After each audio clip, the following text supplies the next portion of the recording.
पहले चरण के मतदान में आखिरी 4 दिन का वक्त बचा है। 2 दिनों बाद चुनाव प्रचार बंद हो जाएगा। इस सबके बीच में राहुल गांधी जब पहुंचे हैं बेगूसराय में चुनाव प्रचार करने के लिए, तो उन्होंने एक बार फिर से प्रधानमंत्री नरेंद्र मोदी के लिए जिन शब्दों का इस्तेमाल किया उस पर राजनीति शुरू हो गई। राहुल गांधी ने कहा कि मतदाताओं से कहा कि अगर आप मोदी जी से कहेंगे कि नाच कर दिखाओ तो वो नाच कर भी दिखाएंगे। इस तरीके के शब्दों का इस्तेमाल राहुल गांधी पहले भी करते रहे। एक बार फिर हमारे साथ मौजूद हैं बिहार बीजेपी के प्रवक्ता कुंतल कृष्णा।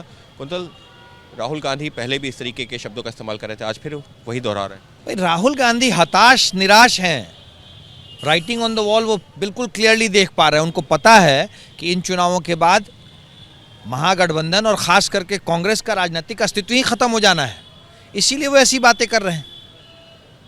बिहार ने तय कर लिया है 25 से 30 फिर से एक बार मोदी और नीतीश। बिहार को डबल इंजन की सरकार चाहिए।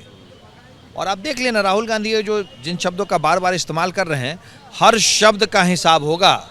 6 तारीख और 11 तारीख को बिहार की देवतुल्य जनता राहुल गांधी के हर एक शब्द का हिसाब कर देगी।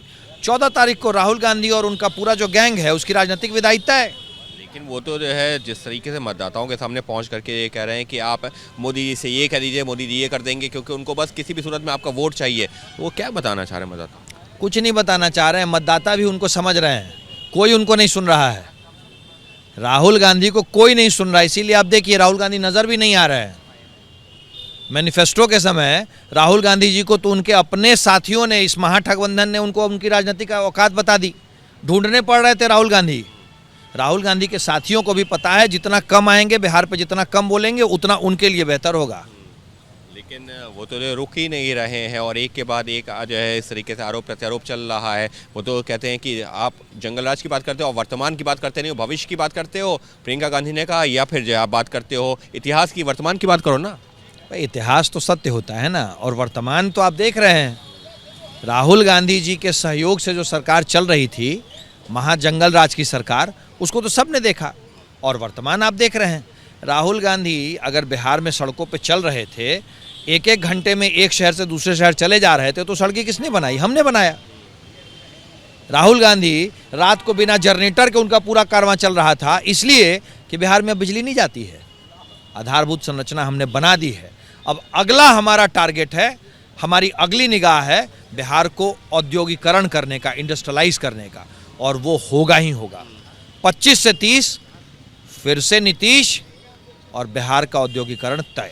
लेकिन इस सबके बीच में वो तो कह रहे हैं औद्योगिकरण की आप लोग बात करते हैं, वो कह रहे हैं कि कुछ इक्का दुक्का जो है औद्योगिक घराने हैं जिनका वो नाम भी लेते हैं कि ये तो सब उनको मिलने जा रहा है कौड़ियों के भाव। जी ने 40,000 करोड़ का इन्वेस्टमेंट कर दिया है। राहुल गांधी को कुछ नहीं पता है। वो तो बिहार आते हैं और उसके बाद 55 दिन विदेश चले जाते हैं और विदेश से ही वापस लौट के आते हैं। भाई कोलंबिया और मलेशिया में और इंडोनेशिया में रह के बिहार की बात समझ में नहीं आएगी ना। जी ने 40,000 करोड़ का इन्वेस्टमेंट किया है। Pepsi, Coke, pristine, you name anyone, Bihar में सब आ रहे हैं। अब राहुल गांधी के किसी से व्यक्तिगत प्रॉब्लम है तो अपनी परेशानी अपने पास रखें। बिहार के औद्योगिकरण में रोड़ा मत बने। वैसे उनका कुछ है नहीं। बिहार की जनता उनको करारा जवाब देगी। बिहार की जनता करारा जवाब देगी। और इस सबके बीच में लगातार जारी है आरोप प्रत्यारोप का सिलसिला, क्योंकि मतदान 4 तारीख को जो पहले चरण के लिए जो चुनाव प्रचार है वो खत्म हो जाएगा। पहले चरण का मतदान होना है 6 तारीख को, यानी 4 दिन बचे हैं पहले चरण के मतदान में, और जमकर हो रही है राजनीति।